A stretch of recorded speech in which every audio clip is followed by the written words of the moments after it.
Hello students of class 8. In the last video we completed the chapter the Blackwood house, right? You must have remembered this chapter, and after that we have to complete two poems. Fine. And if I've already explained, no problem. Once again I'm going to explain poem The Fog, right now. From this poem, no question answers will be asked, but stanzas will be asked. Okay. And in the stanzas you have to find the answer from the stanzas given to you in the exams. Fine. So be clear about that. And now I'm going to start the poem The Fog. Now, who is the poet of this poem? The poet of this poem is William Henry Davies, right? So he was born in 1871 and died in 1940. Okay. And he was a Welsh poet and writer, and his poems are realistic and often deal with the themes of life's hardships, right? uh, they also feature characters who are based on some of the tramps and travelers Davis had met, whom Davis had met. He was a popular poet and wrote in a simple and direct style. Fine. Now, in this poem, the speaker talks about a foggy evening when he is unable to see his surroundings clearly and is lost. Right? He is then helped by a visually impaired man. The deeper meaning of this poem is that differently disabled people are sometimes better able to face difficulties, and that we may have to depend on them in certain situations, right? Those people who have some physical problems, those people are more alert than the normal people, right? And how they handle all kinds of situation, that is very really inspiring, right? And what to see how they manage with all kinds of the difficulties that we also saw in the one chapter, Through Grandpa's Eyes. You might have remembered it clearly that in that chapter the grandson is there, and the grandson uh, follows the path of his grandpa, and how the grandpa is alert about his household works, and how he is cleverly doing all these things, right? So you have learned that chapter, and in that chapter you also learned that how these kind of people who are physically disabled and especially visually impaired grandpa is, no? So how grandpa fills up his cup of tea, and how he moves in the garden, and how he recognizes the voices of birds, and everything. So the same way it happened in this poem, The Fog. Actually, what do you mean by fog? Fog means a thick cloud of tiny water droplets suspended in the atmosphere at or near the earth's surface, right? Which obscures or restricts visibility, right? You know it very well. Fine. So I'm going to start. I'm first reading the whole poem. I saw the fog grow thick, which soon made blind my can. It made tall men of boys and giants of tall men. It clutched my throat. I coughed. Nothing was in my head except two heavy eyes like balls of burning lead. And when it grew so black that I could know no place, I lost all judgment then of distance and of space. The street lamps and the lights upon the halted cars could either be on earth or be the heavenly stars. A man passed by the close. I asked my way. He said, Come, follow me, my friend. I followed where he led. He rapped the stones in front. Trust me, he said, and come. I followed like a child. A blind man led me home. Right? Particularly, and this is a which type of poem it is. Right? In this, which pattern is used? Right? In this 1 2 1 2 this pattern is used because in this 2 and 4 line 2 and 4 last word is same. See, like this way, can man, head led, place space, car stars, said laid, come home.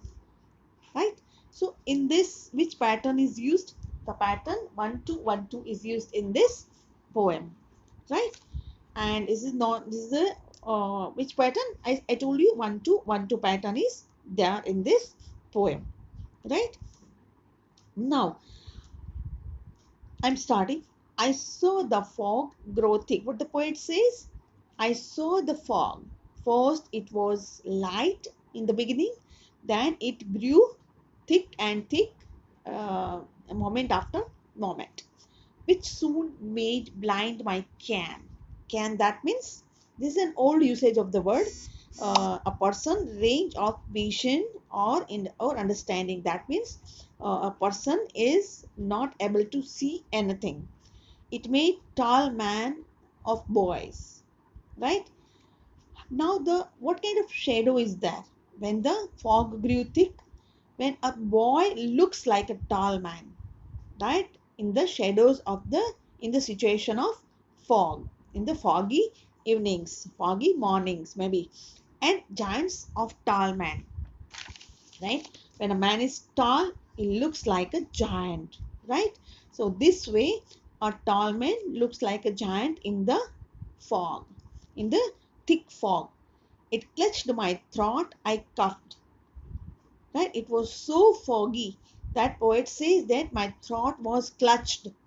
Right? I feel like clutched of my throat, and I coughed because it was a cool atmosphere, and the fog was thick. Nothing was in my head. That means everything was so invisible that there was nothing in my head. I could not think anything where I'm going except two heavy eyes. Only two heavy eyes like balls of burning lead. Right? जैसे कि the lead is burning, no? And it becomes red in color.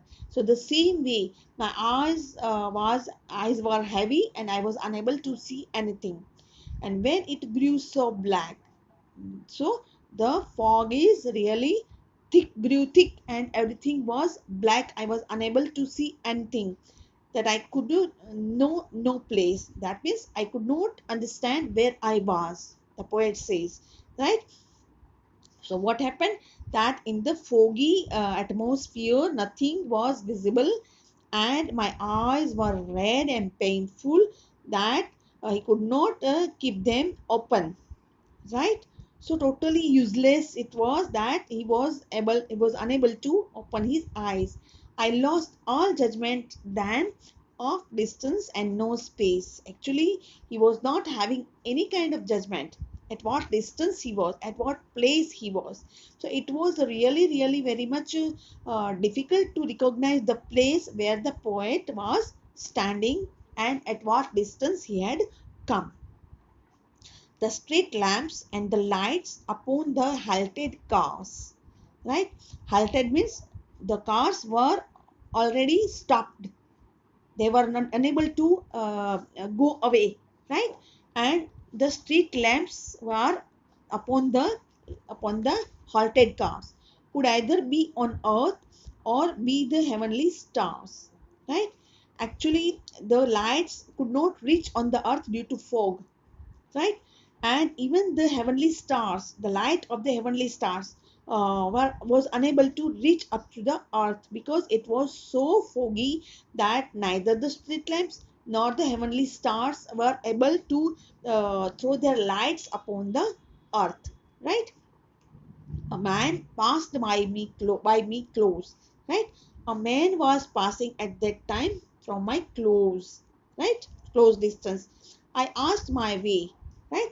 At that time, the poet was unable to see anything where he was standing, at what distance he had come, right? So at that time, he asked this man, right? What he asked, that where I was and what way I have to go. Come, follow me, my friend. What he said, what that man said, that you come behind me, you follow me wherever I'm going. So he asked that man that he wanted to go at particular place, but the poet was unable to see the way where he was going. At that time, he asked a man who was passing from his close distance. So that man said that you come and follow me. I followed where he led. Led means to lead, right? To guide. Wherever he guided, guided the poet, that man guided the poet to go at some particular place. And the writer, the poet follows this man. Now you know what happened. He wrapped the stones in front, right? Wrap, that means hit or knocked something quickly, many times. So many times whenever he walked, what he was doing, he was wrapping the stones which was in his way, right? He was just hitting that those stones so that he may not fall down. Trust me, he said, and come.